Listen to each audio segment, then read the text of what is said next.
I'm in love with Chloe, but she doesn't love me back. Heh, that just makes me want her more. My buddy tried to talk me out of it. Just find someone else, man. Unrequited love is a one-way ticket to a world of pain. That's hilarious. When a woman's love is unrequited, she takes what she wants by force, goes full Yandere, and locks him in a basement. But when a man can't get the girl, he's supposed to become the tragic hero of some angsty novel, begging pathetically for her affection. Sorry, but I'm more into the forced love trope. My marriage to Chloe was something I forced. To outsiders, we're just a marriage of convenience. After all, she doesn't love me. On our wedding night, she came out of the bathroom, saw me sitting on the bed, and hesitated. You should get some rest. With that, she left the room. I didn't say a word, just waited quietly. Sure enough, a minute later, Chloe was back. Ethan, where's the bed in the guest room? I had it moved out. My matter-of-fact tone left her speechless for a moment. Chloe, before we got married, you promised me you'd do as I say. Are you going back on your word? She frowned deeply and sighed. Ethan, you might not understand women very well. Even though I don't have feelings for you, we are still a married couple. I don't want to do anything I'll feel guilty about, and I hope you'll think carefully too, so you don't regret it later. I think I got the hint, glancing down at the silk slip she was wearing. Damn, my wife's legs are so long and pale. Got sidetracked. Chloe, you don't understand men very well either. Doing that with a woman who doesn't love me would make me feel gross. I even threw in a compliment. Even if you are gorgeous. Chloe was silent. So then, I chuckled. We're just sharing a bed, not doing anything else. Don't tell me the great Ms. Hayes lacks that little bit of self-control. She said nothing. Chloe has this serenely unhinged vibe. Even if the world were ending, she'd calmly sip her tea. Then, watching people run for their lives, she'd continue to calmly sip her tea. And finally, she'd remark, why are they running? We're all going to die anyway. From a distance, she looks like a fearless leader. Up close, she's a cool-headed eccentric. Every time I see it, I just want to rip that calm facade of hers to shreds. Ethan, we agreed to divorce in a year. Don't push it. It hasn't been a year yet, has it? Chloe turned to leave. I'll sleep on the couch tonight. I picked up my phone and threatened her. If you walk out that door, I'm calling Mrs. Hayes and telling on you. Chloe froze. Before Mrs. Hayes left, she had given Chloe a piece of her mind. I told you not to get involved with Mark, but you wouldn't listen. You insisted on marrying him. And what happened? He ran off with his ex-boyfriend at the wedding. Are you happy now? If it weren't for Ethan stepping in to save the day, the Hayes family name would have been dragged through the mud. You treat Ethan right. If you dare turn his first marriage into a divorce, I'll skin you alive. Mark was Chloe's childhood sweetheart, her first love, and the man she was supposed to marry. Seeing Chloe's conflicted expression, I comforted her. It's fine. If you really can't handle it, you can sleep on the floor. I'm sleeping in the bed either way. I pulled the covers over myself and went to sleep contentedly. A moment later, Chloe resigned herself to her fate and lay down on the other side of the bed. It was Chloe's first marriage, after all, and to someone she didn't even like. She couldn't accept the reality of being married, let alone sharing a bed with a man. So she tossed and turned, unable to sleep. Seeing me sleeping so soundly beside her, she thought I must be incredibly carefree. Ethan, in a daze, I heard someone calling my name. Wake up. So annoying. I hate being woken up more than anything. But it's fine. Chloe is the woman I love. I have to be patient with her. What is it? Her face was blank, her voice languid. I can't sleep, so you're not sleeping either. That was the last straw. I shot her a glare. One more word, and I'll kiss you. Silence. Then I added, I have a meeting tomorrow morning. Remember to wake me up at 6. Make sure you actually get me up. I'm not a morning person. Chloe was completely thrown off. The next morning, I opened my eyes to see Chloe, already dressed for the day, standing by the bed. I had no idea what was on her mind. I grabbed my phone. It was 6:20. Why didn't you wake me up? I was just about to. You're not late. Don't let it happen again. Chloe remembered, but she clearly hadn't settled into her role as a wife yet. She'd been standing there for 2 minutes, unable to bring herself to say anything. Do you have plans after work? I asked. No. I smiled slightly. Then you can come pick me up from work. Don't you have a car? You need to get used to your role. For this year, at least, you have to be a proper wife. Picking up your new husband from work is a perfectly normal thing to do. Chloe tried to argue. It's out of the way. Have you forgotten why we're married? I guilt-tripped her. She fell silent for a moment, then conceded. I know. At Chloe and Mark's wedding, Mark had publicly left her at the altar, humiliating the Hayes family. Even though I volunteered to be the stand-in, I did save the Hayes family's reputation. She was the one who benefited. Before I left, I remembered something else. Oh, and on the way from your office to mine, there's a place called the Sweet Spot Bakery. Grab me a slice of their matcha cake. Chloe seemed surprised at how easily I ordered her around, but she didn't say anything. The truth is, I didn't even really want the cake. I just wanted to give her something to do for me. She didn't have me in her heart, but I would make sure her life was full of me. Chloe was gradually adapting to her new role, being a good wife, as we'd agreed. I sent her a document that listed not only my habits and preferences, but also a whole set of rules for her. Be home by 6:30 every night. Report any overtime or work dinners in advance. If I call, you have to answer. If you're in a meeting or at an event and can't pick up, you have to text me and explain. Bring me a gift back from business trips, one that you've personally picked out based on my tastes. I told her to memorize it. She refused. I said, memorize it, or I'll kiss you. She gave in. After getting through 2 pages, she complained. Why are you so demanding? The bathwater has to be exactly 113 degrees Fahrenheit? Would 1 degree hotter really scald you? I replied, don't ask so many questions. Just do it. Why don't you try to learn my habits? This isn't exactly fair, you know. I gave her a brilliant smile. You like apples, oranges, and grapes, but you hate pears. You're not a picky eater, but you prefer savory dishes over sweet ones, with the sole exception of sweet and sour ribs. All right, stop. She cut me off, turning back to the document. My marriage to Chloe was one that many people didn't approve of. Even my buddy Chris tried to warn me. Chloe is in love with Mark. You're just going to get hurt being with her. I didn't get it. I married the person I love, and she married someone she doesn't. If anyone's going to be miserable, it should be her, right? They say you can't force happiness, but it seems to me the one being forced is in a worse position. For once, Chris was at a loss for words. But her heart belongs to someone else. Things might be calm now, but what happens if Mark comes back into the picture? You'll end up dedicating everything to keep her, getting your heart, liver, and kidneys harvested for her, going through kidnappings and miscarriages, only to be handed divorce papers in the end. And then you'll die, and she'll go insane. I was speechless. Chris, are you nuts? What kind of novels have you been reading lately? He just grinned. Mr. Blue, stop with the drama. Miss Hayes has been gone for 3 days already. I had no response. I said, exasperated, I thought those dark romance and Yandra stories I read were supposed to be sweet. Chris looked like his mind was about to be blown. I smiled. Sorry, I'm not into tragic romance. I'm into forced love. Unrequited love is fine. As long as I'm the one in control of this relationship, no one can hurt me. Chloe doesn't have to love me, but she has to treat me well. If she dares to treat me poorly, I'll force her to treat me well. And if I can't force her, I'll just find someone else who will. But based on Chloe's performance so far, I'm not ready to replace her just yet. I live by one principle. I can let anyone else suffer, but never myself. I promised Chloe we'd divorce after a year. If she still doesn't love me by then, well, then I'll have had a great year. So, under my compulsion, Chloe happily, or rather, was forced to cook for me. Happily, or was forced to pick me up from work and bring me tasty treats. Happily, or was forced to run my bath. And she also had to happily, or was forced to buy me a $2 million necklace at auction. In the end, I was very happy. I came home to see the woman in the kitchen, cooking for me. I sighed softly. Chloe, I'm suddenly feeling a bit sorry for you. I've decided to be a little nicer. After all, her groom left her at the altar on her wedding day, and she was forced to marry me, a man she didn't love. Chloe shot me a look, gesturing for me to go on. You don't have to run my bath tonight. She was silent. Chloe, do you have a habit of sleeping with a light on? For the past couple of nights, a small night light has been on by the bed. Yeah, she answered. I'm not really used to it. Maybe you could try sleeping without it. I'll buy you a sleep mask, she said, giving me a cold look. Oh, is that so? All right, for you. I'm willing to make that sacrifice. Chloe was speechless. Chloe's cooking was excellent. How did you get so good at cooking? I complimented her. I learned when I was studying abroad. Of course, every student who studies abroad becomes a good cook. I said wistfully. It's a shame I might not get to eat food this good tomorrow. I'll cook for you again tomorrow, she said, not catching my drift. See, all you have to do is compliment a woman. What about the day after? Don't push your luck. I pouted. My request isn't unreasonable. Besides, you're not the only one putting in effort. I made the breakfast you ate this morning. I love to sleep in, but I forced myself out of bed to make you food. Aren't you touched? Chloe was silent for a long moment before asking. Ethan, can I ask why you didn't eat the breakfast you made? It wasn't to my taste. You don't have to phrase it was terrible so poetically. I was at a loss for words. That's not important. It's the thought that counts. I got up early to make breakfast for you. No one else gets that treatment. You should be moved.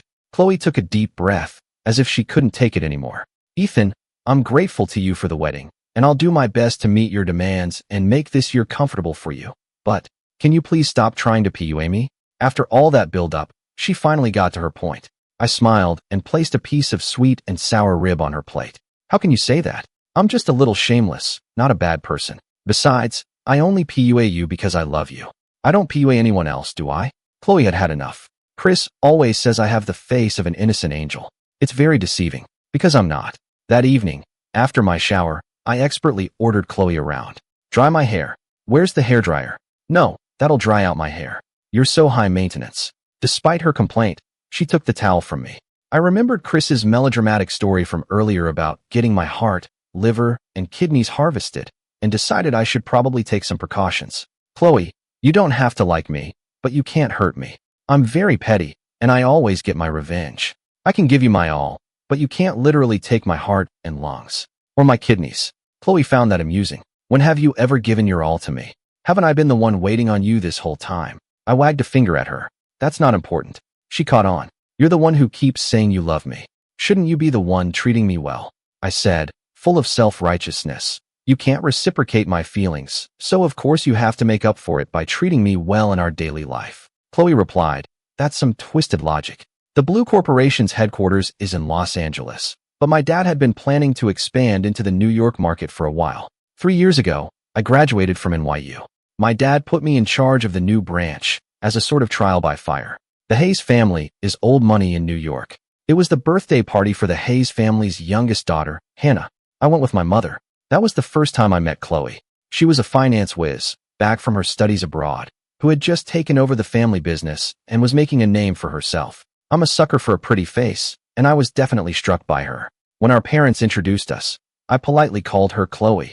I was wandering around on my own, and when I got tired, I found a spot to grab some food. Not far off, 3 men and a woman were talking. I could vaguely hear them discussing a business deal. It's normal to talk business at these kinds of events.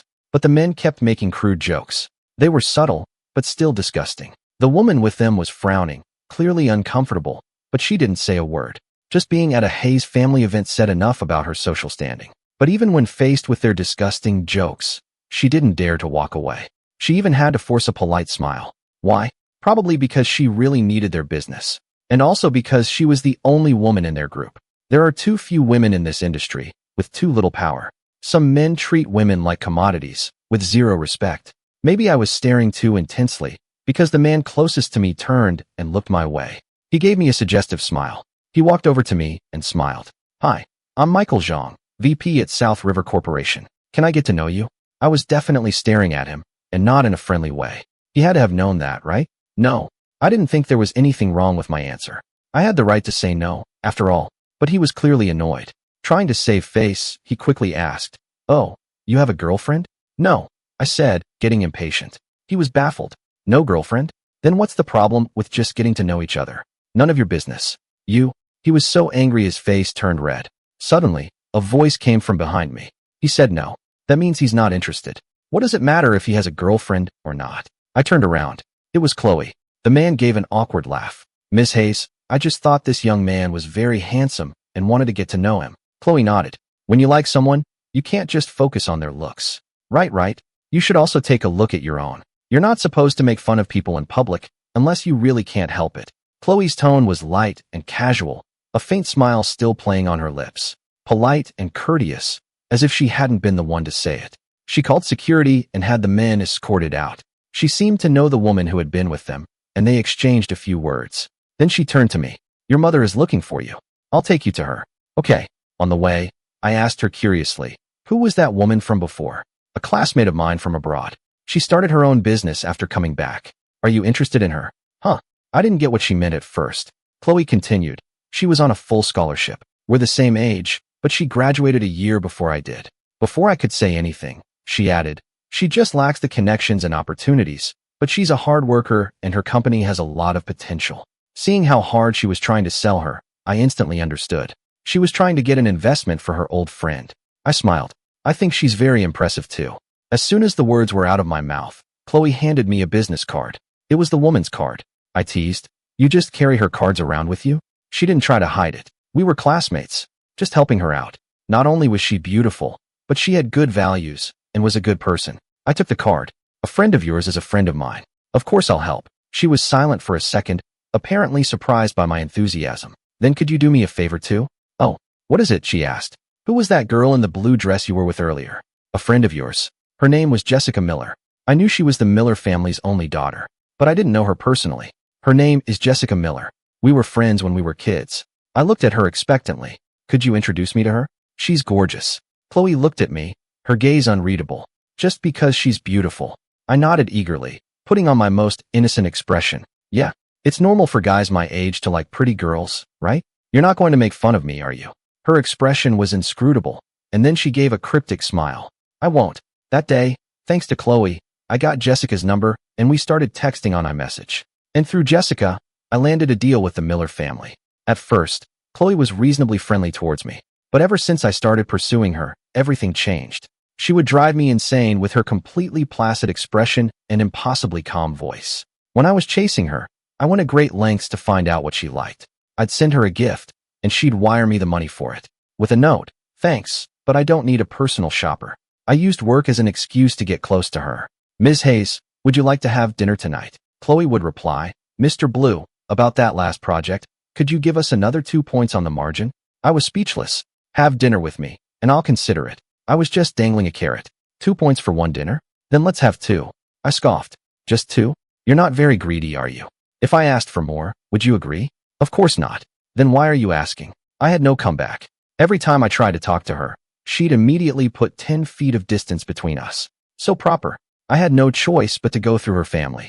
The Hayes and Blue families were a good match, and Mrs. Hayes and my mother were old friends. Whether for business or personal reasons, I was the perfect candidate for a marriage alliance. I talked business with Mr. Hayes, had tea with Mrs. Hayes, and played chess with her grandmother. I even ended up playing video games with Chloe's little sister. When Chloe got home, she walked in on me getting along famously with her family. She pulled me aside, swallowed hard, and seemed at a loss for words. Ethan, what's up? I asked with a gentle smile. Are you trying to replace me? I was speechless. In that moment, I felt like a complete clown. Chloe had someone she loved, Mark, who she'd grown up with. Too bad Mark was blissfully happy with his boyfriend, Alex. Alex was a very talented painter.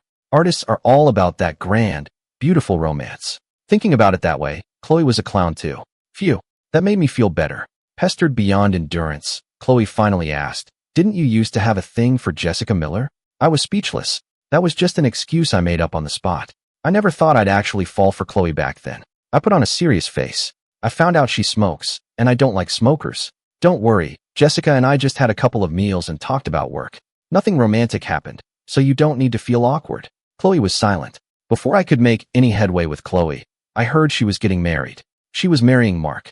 And Mark, really? Instead of working things out with his artist boyfriend, he comes running to Chloe? I had to intervene.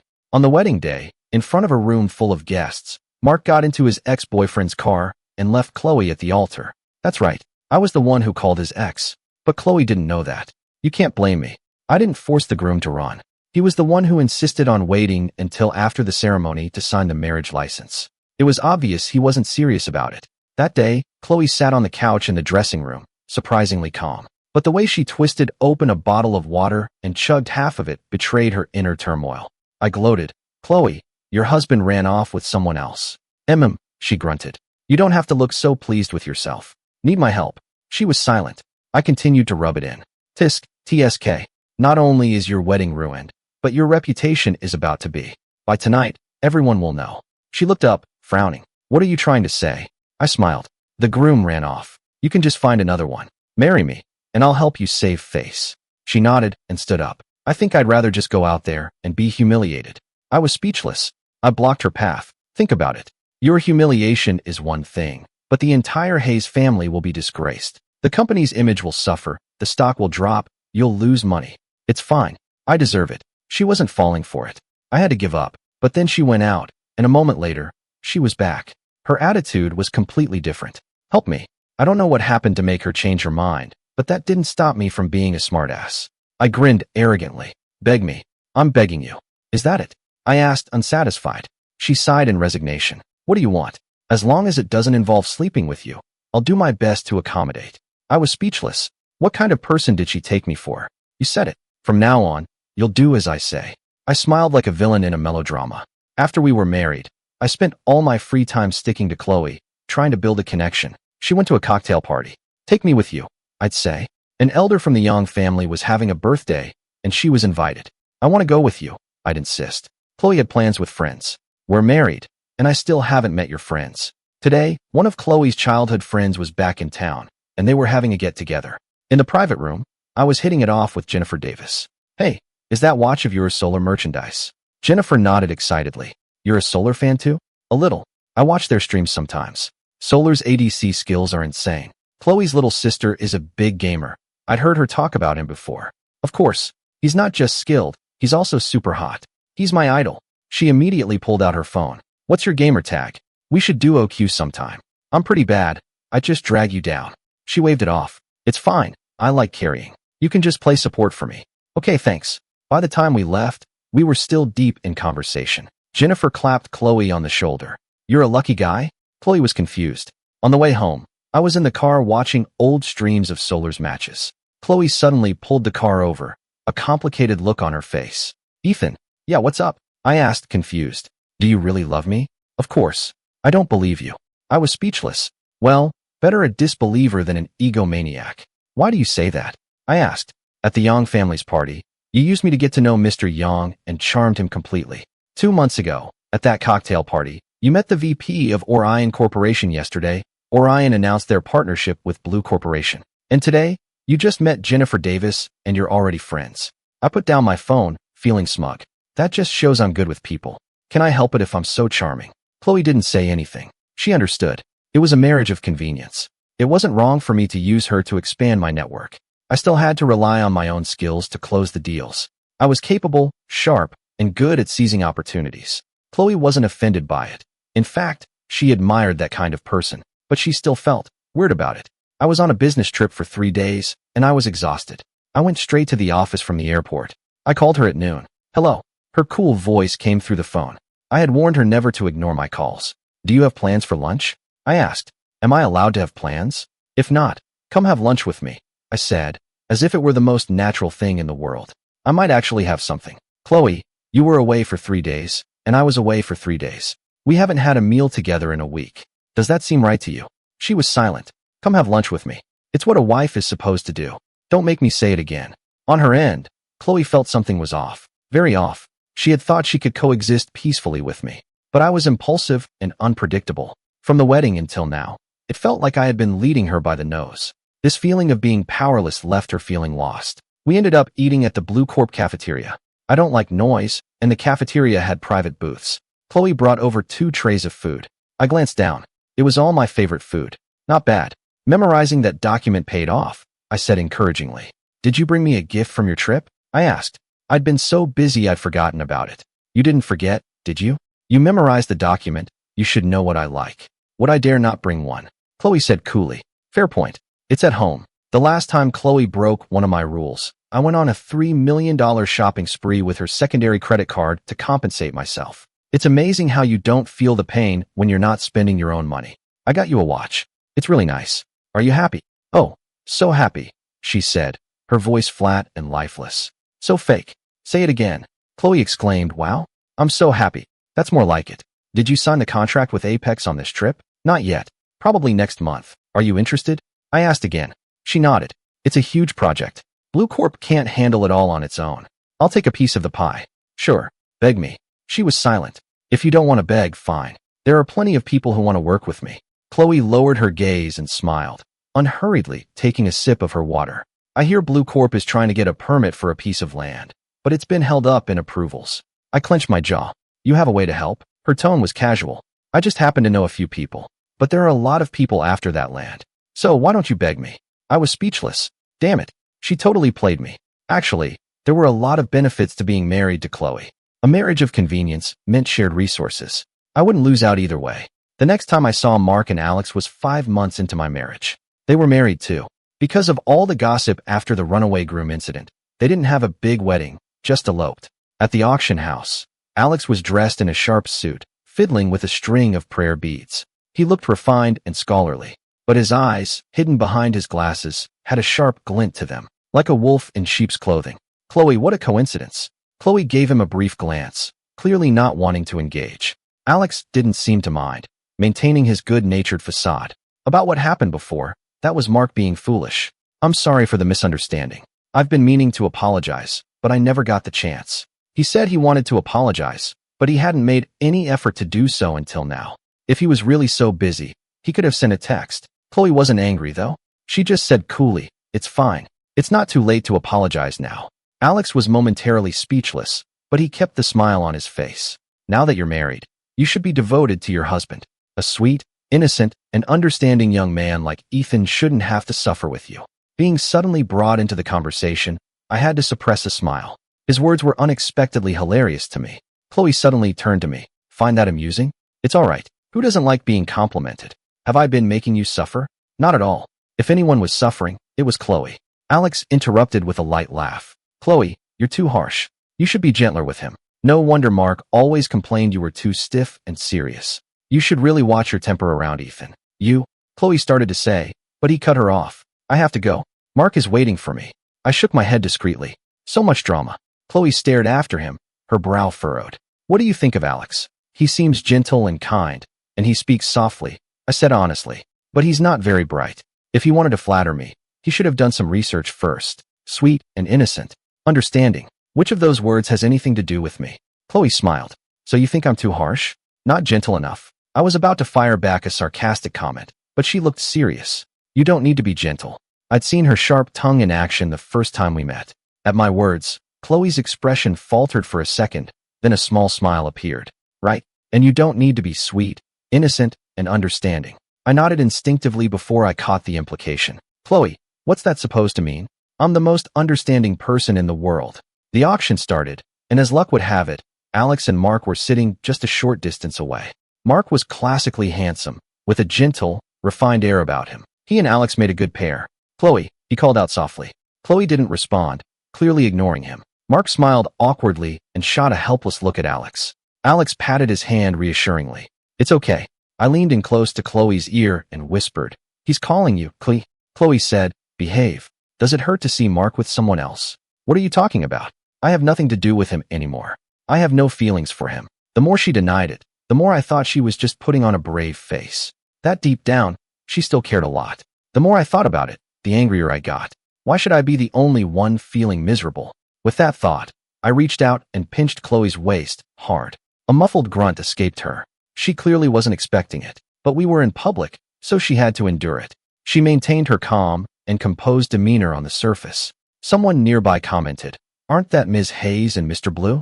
They look so in love." I returned a polite smile, not loosening my grip in the slightest. After a long moment, I finally let go. Phew, that felt better. Chloe let out a sigh of relief and rubbed her side. I warned her, even if you have feelings for him, you keep them to yourself until after we're divorced. If you dare to cheat on me, I'll kill you. And another thing, we're in public. Nothing is more important than my reputation. If you dare to embarrass me, I will literally embarrass you back. Chloe frowned, confused. Have I done anything to give you the wrong idea? I ignored her and pointed to a jewelry set on display. I want that. Chloe was confused. You're buying it for me. Money speaks louder than words. Do you really want it, or are you just angry? I sneered. When I'm angry, you'd better placate me with expensive things. She was silent. Never be afraid to make a woman invest in you. The heroines in those tragic novels are always the ones who give too much. She might be willing to break up with you, but she'll never be willing to walk away from the time, energy, and money she's invested. The jewelry started at $1 million. As soon as Chloe made a bid, Alex raised the price. Mark turned around. Chloe, that set is beautiful. I really like it too. Chloe's expression didn't change. If you want it, buy it. Despite her words, after Alex raised the bid, she immediately added another $200,000. The message was clear, highest bidder wins. The two of them went back and forth, and the price quickly shot up to $2.3 million. The jewelry itself was only worth about $2 million. I suddenly found the whole thing ridiculous. Was she competing with Alex? Or with Mark? The past few months had been too peaceful. Chloe had been too obedient. I had almost forgotten that I wasn't the one she loved. I turned my head and happened to meet Mark's eyes. I didn't really know him. I'd never even met him before I met Chloe. Mr. Blue, I'm so sorry. Chloe is probably still upset with me. He smiled sweetly, but the tilt of his head was pure provocation. Heh, hilarious. I sneered and looked away. Chloe, what is it? I don't want it anymore. What? Let him have it. She didn't notice my mood. It's fine. He can't outbid me. Seeing that she was about to raise her paddle again, I put my hand on hers. I was usually all smiles and jokes, never serious. Seeing me so serious and cold for the first time, Chloe seemed to feel a strange tension. She instinctively grabbed my hand. "What's wrong?" I said. "I don't want it." Chloe didn't know what was happening, but the unease in her heart grew stronger. "But you just said you wanted it." "Well, now I don't. Is that a problem?" "Just let him have it. It's just a piece of jewelry. Just a woman. I don't need any more jewelry." In the end, Mark got the jewelry. "Sorry about that, Mr. Blue." He said he was sorry, but the smugness in his eyes was obvious. I wasn't angry. I kept a polite smile on my face. "It's just a piece of jewelry. I'm glad you like it," I added, pointedly. "But if you pay more than something is worth, it's a bad deal. And I never make bad deals, whether it's for things or for people." Just then, a few snickers rippled through the crowd. "Spending $3 million on that? Are they insane? Either they have more money than sense, or they're just stupid. I don't mind buying expensive things, but I hate overpaying." Some young person without any tact was quickly shushed by an elder. Alex and Mark froze. The smiles wiped from their faces, and they quieted down. The last item up for auction was an antique tea set, the real reason I had come today. It was far more valuable than that jewelry. In the end, I won it with a bid of $8.3 million. On the way back, I was silent and sullen. Chloe tried to talk to me a few times, but I ignored her. The anger I had suppressed earlier came rushing back. "Give me your arm," I demanded, glaring at her. Chloe didn't know what I was going to do, but she had a bad feeling. When she didn't move, I grabbed her arm, pulled up her sleeve, and bit down. "Ow, Ethan, are you a dog?" "I'm biting a dog." "Ugh."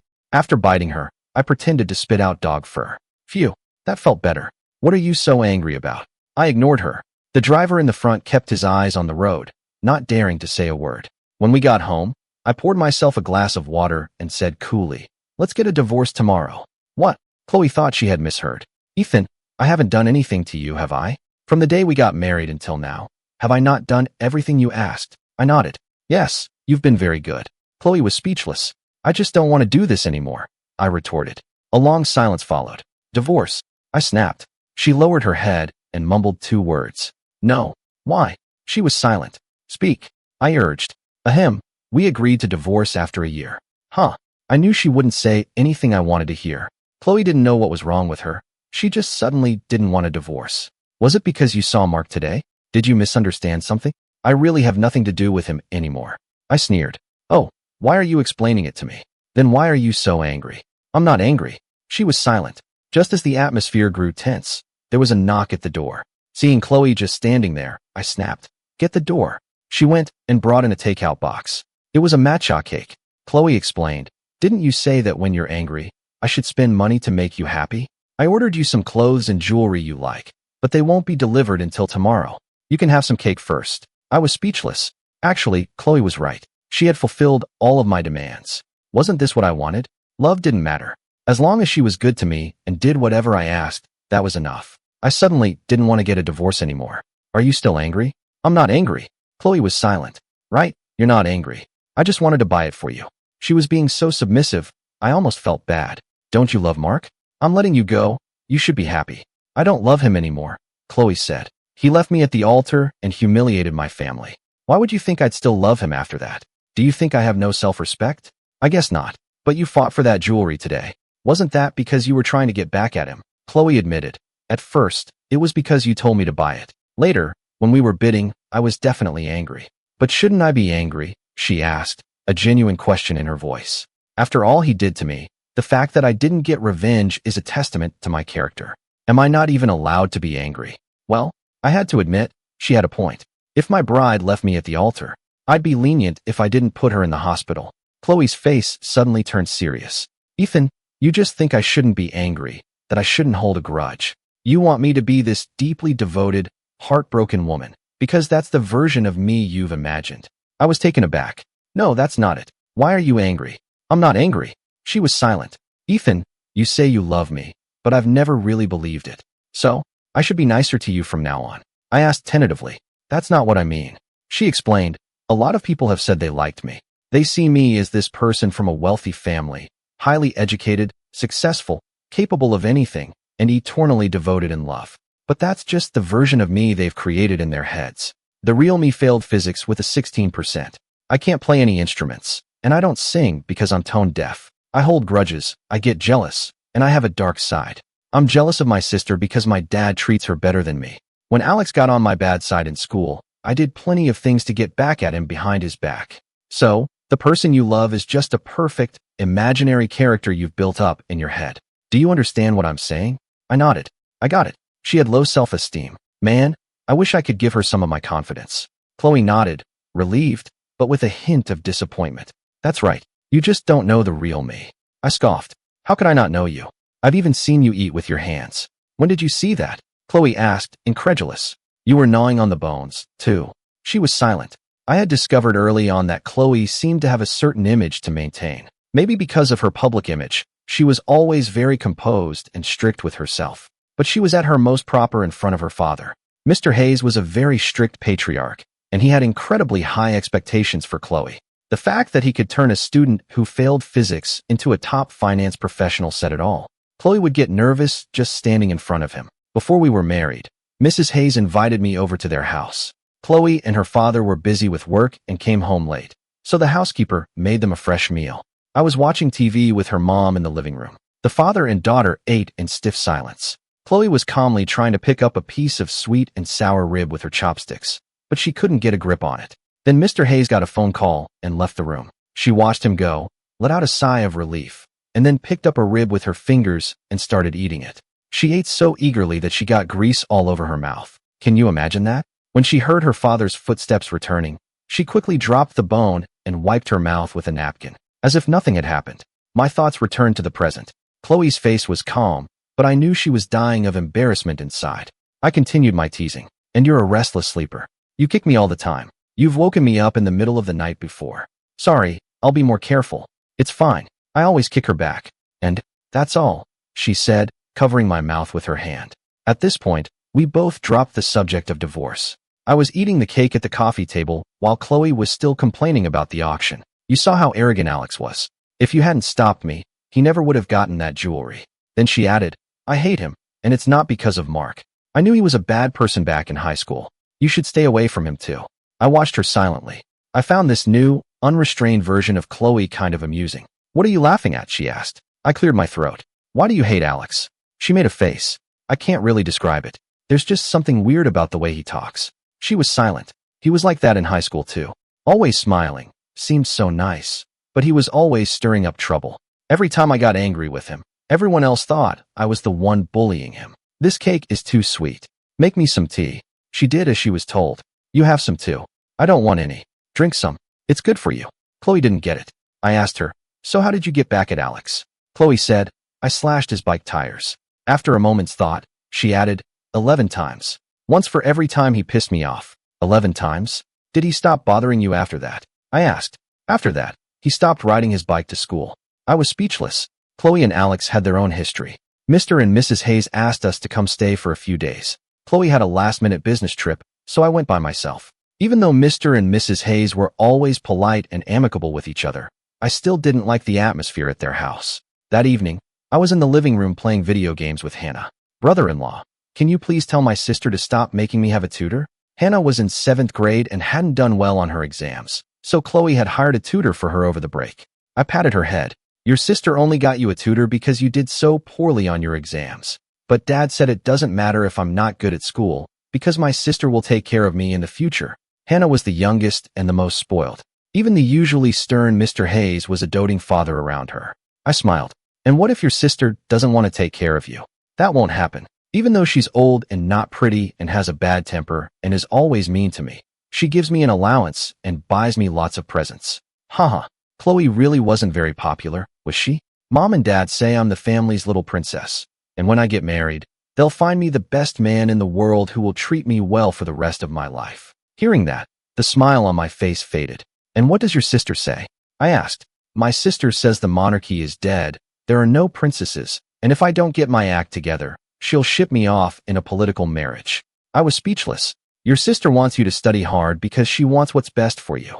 You don't have to get perfect grades, but you have to learn something. You can learn to sing, or dance, or paint. You can be an athlete, or a doctor. It depends on what you love. I like to play video games. My sister said if I get into college, she'll help me go pro. I nodded and explained to her, your sister is right. Your parents aren't wrong either. But if you listen to your sister, you'll have more options when you grow up. Mr. and Mrs. Hayes just want her to have an easy and happy life, and they're trying to pave the way for her. But there's a bit of a generation gap. Just as we were talking, Chloe walked in. You're back. She looked exhausted and nodded.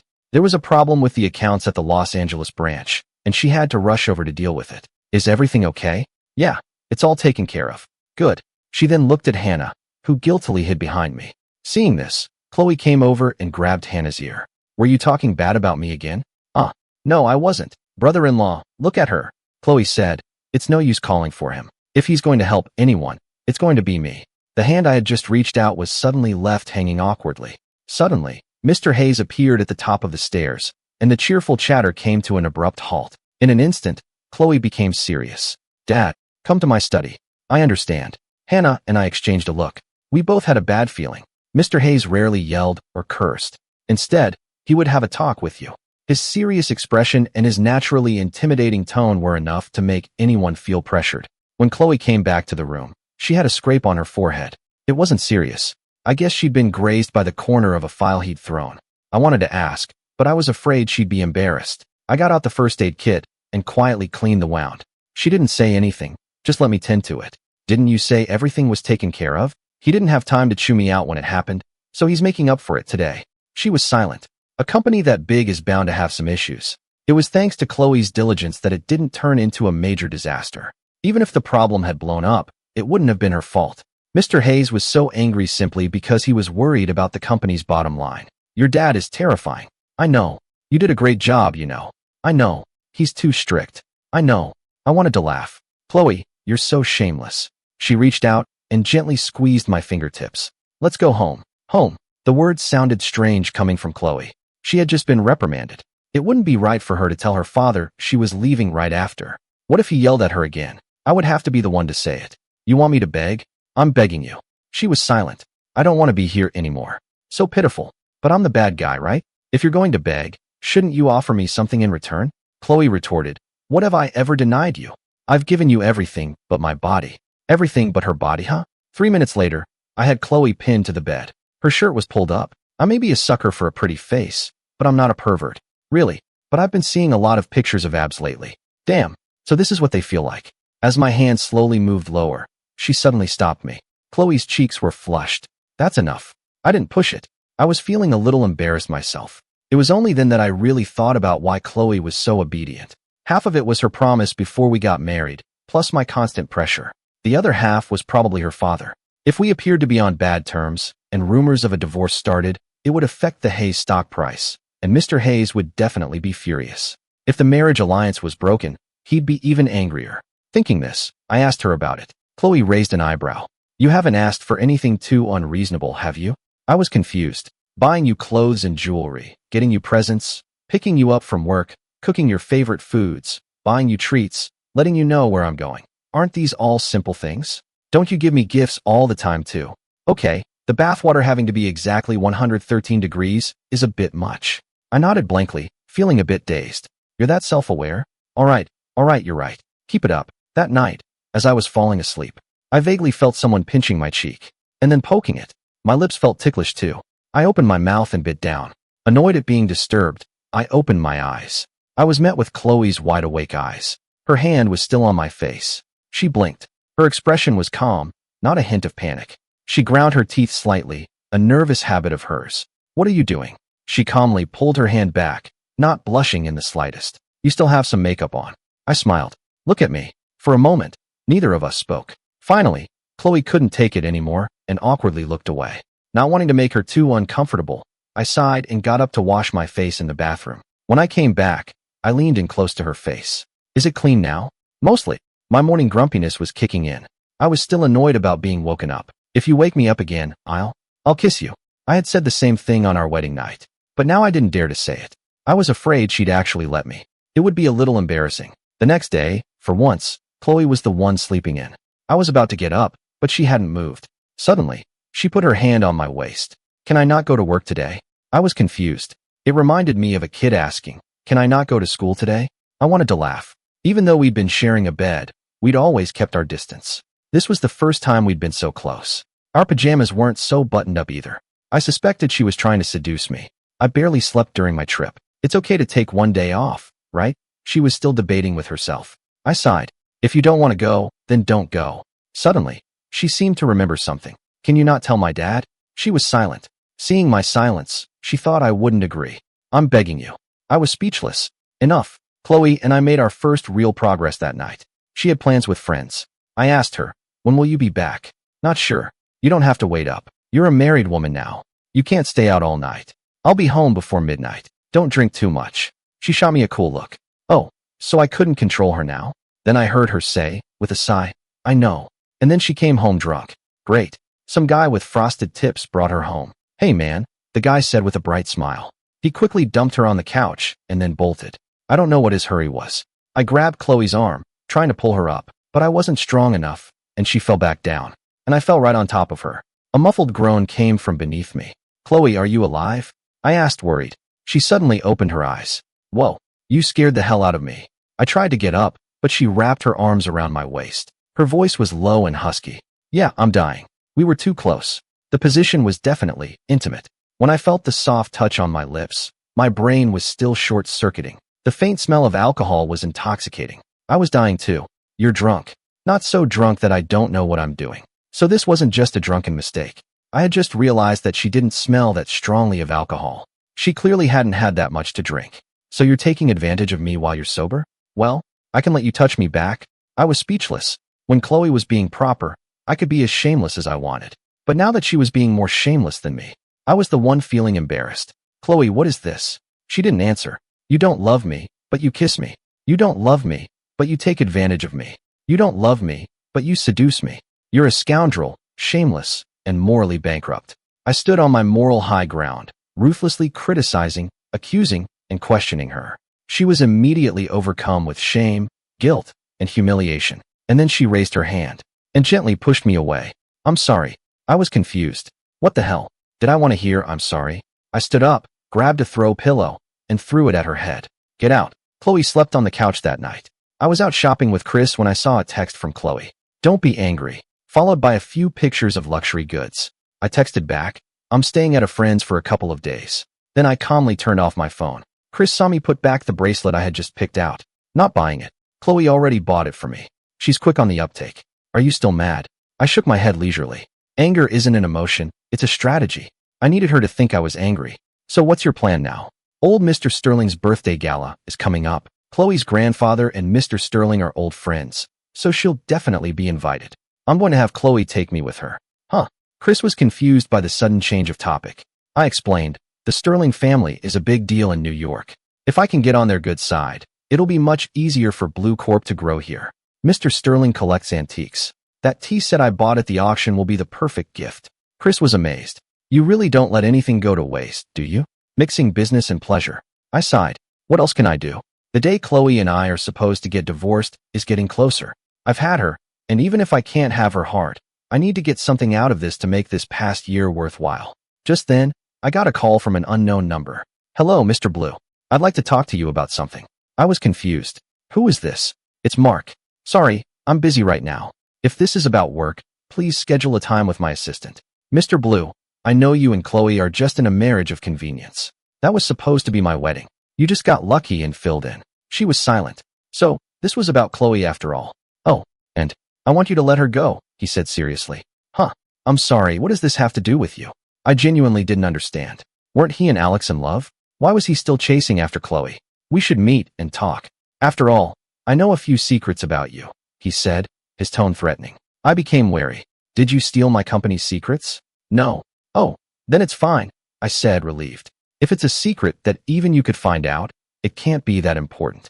I hung up before he could say anything else. Is this Mark guy for real? Do I even know him? I complained. Chris scoffed. You don't get it. He and Alex have been having a rough time lately. He's probably trying to win Chloe back. Apparently, Alex wanted to go to Tibet to find inspiration, but Mark couldn't get away from work. They got into another fight. That was the reason they broke up in the first place. Alex was always traveling, seeking inspiration, while Mark wanted him to stay home. Neither was willing to compromise, and they ended up breaking up. In a fit of pique, Mark proposed to Chloe. It was all just a ploy to make Alex stay. But Alex thought he was really getting married, so he packed his bags, ready to leave town for good.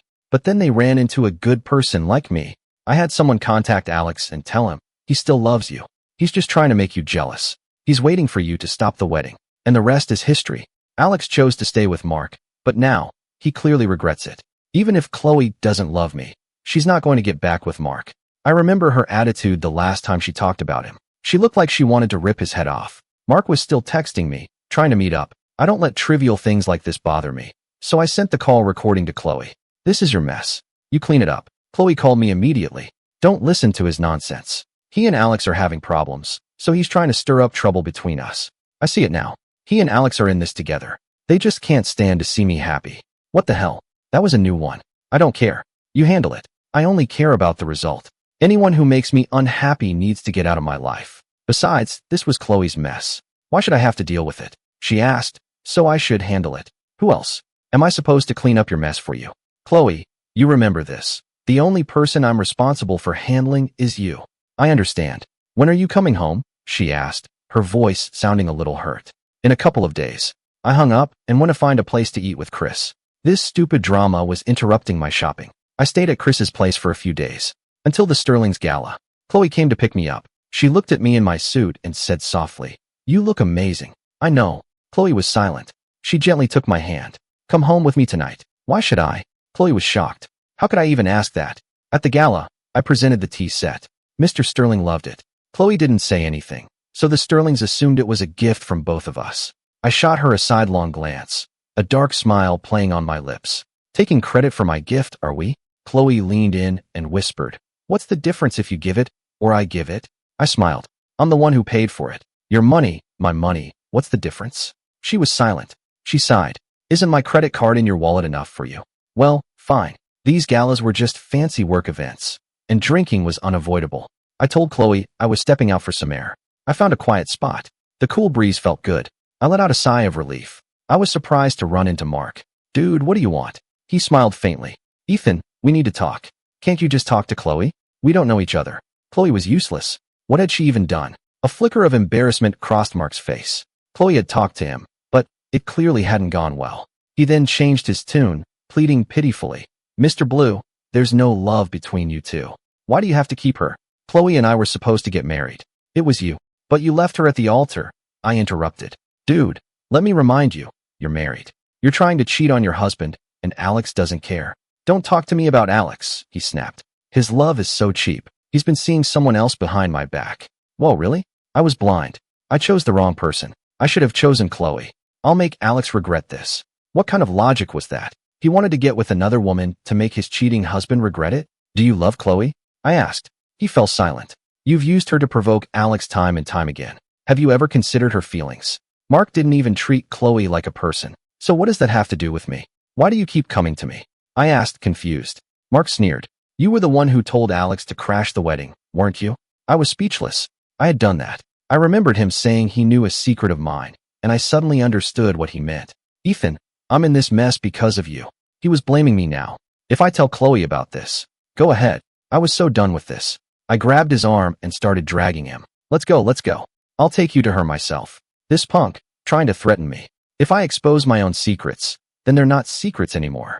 Suddenly, Mark yanked my hand in the opposite direction. I stumbled. Splash. He fell into the nearby fountain. Phew. I caught my balance. That scared me. "Ethan." Chloe's voice came from behind me. "Are you okay?" I shook my head. Mark was yelling for help from the fountain. Chloe said, "It's fine, he can swim. What if he gets a cramp?" Good point. So Chloe and I both started yelling for help. A lot of people from the gala came running over. Mark was wrapped in a blanket, shivering. "Ethan, Chloe was supposed to marry me. You can't just try to drown me because of that, can you?" Chloe couldn't help but argue back. "Don't twist the truth. You were the one who tried to pull him in, and you slipped and fell yourself." That was what Chloe saw. "Chloe, no, that's not what happened. Believe me."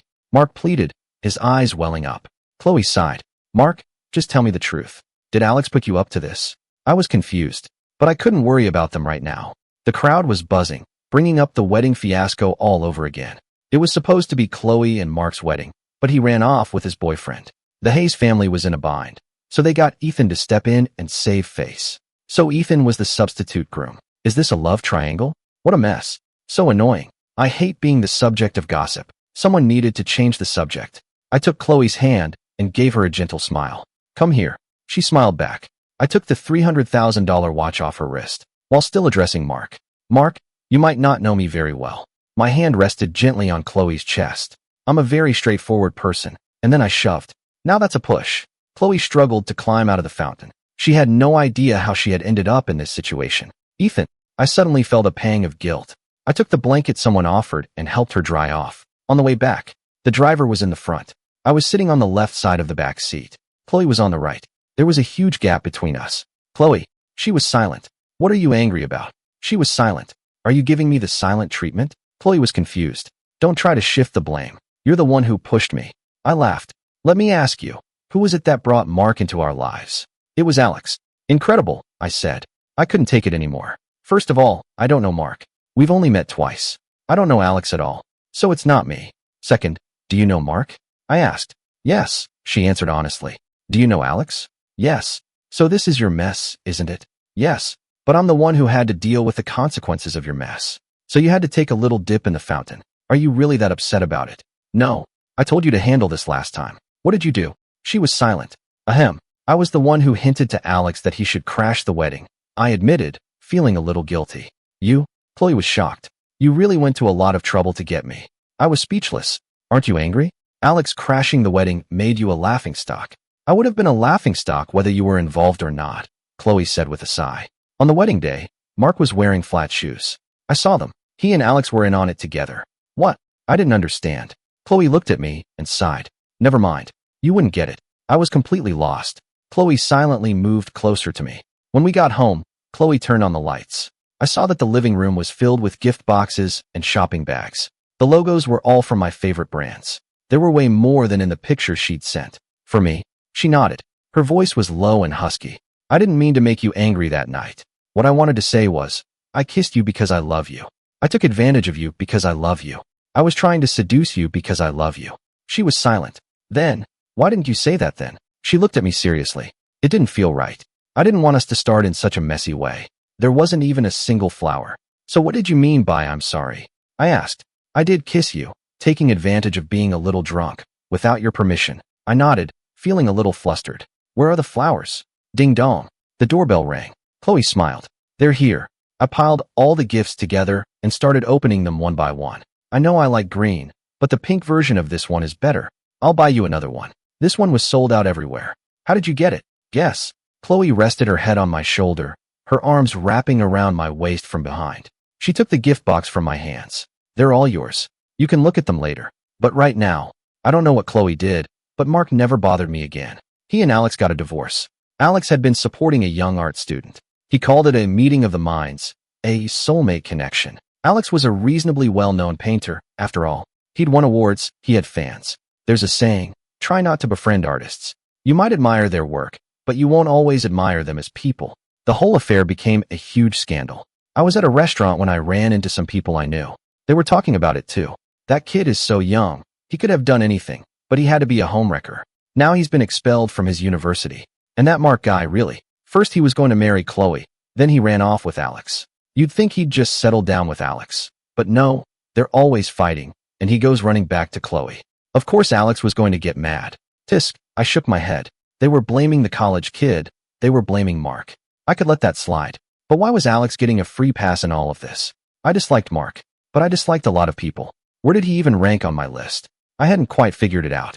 But Alex was currently at the top. I asked Chloe, why isn't anyone blaming Alex? Chloe said, I told you Alex was a bad person. I don't dislike many people, but he's definitely number one on my list. I jutted my chin in their direction. Go argue with them. What? I don't like to gossip. You go do it for me. I said, completely serious. Me? What? She asked, shocked. Seeing that I wasn't going to change my mind, Chloe looked like she was questioning her life choices. Can I do it a different way? I nodded. Whatever. Just get it done. A few days later, Chloe bought a trending topic online. Hashtag famous painter cheats on husband with college student. I looked at the date and suddenly remembered something. Today's the day we're supposed to get divorced. Chloe was shocked. Why? You're the one who said we'd divorce after a year. I was just talking. You're the one who said we'd divorce after a year. Things are different now. I didn't know I would fall in love with you. You're the one who said we'd divorce after a year. Chloe was speechless. Would you really be able to divorce me? After we're divorced, who's going to cook your favorite food? Who's going to wake you up, pick you up from work? Who's going to be as obedient as me, at your beck and call? You need your bathwater at exactly 113 degrees. You don't like using a hairdryer, so I have to dry your hair carefully with a towel every time. I sighed softly. Before we got married, I chased you for so long, and you barely gave me the time of day. Chloe said, then let me chase you for a change. You said it. She was silent. She smiled. You were just waiting for me to say that, weren't you? I blinked, but didn't say anything. Okay, I'll chase you. But we can't actually get divorced. You can just pretend we are. Fine. The sunlight was so bright just then, it felt like the whole world was blooming.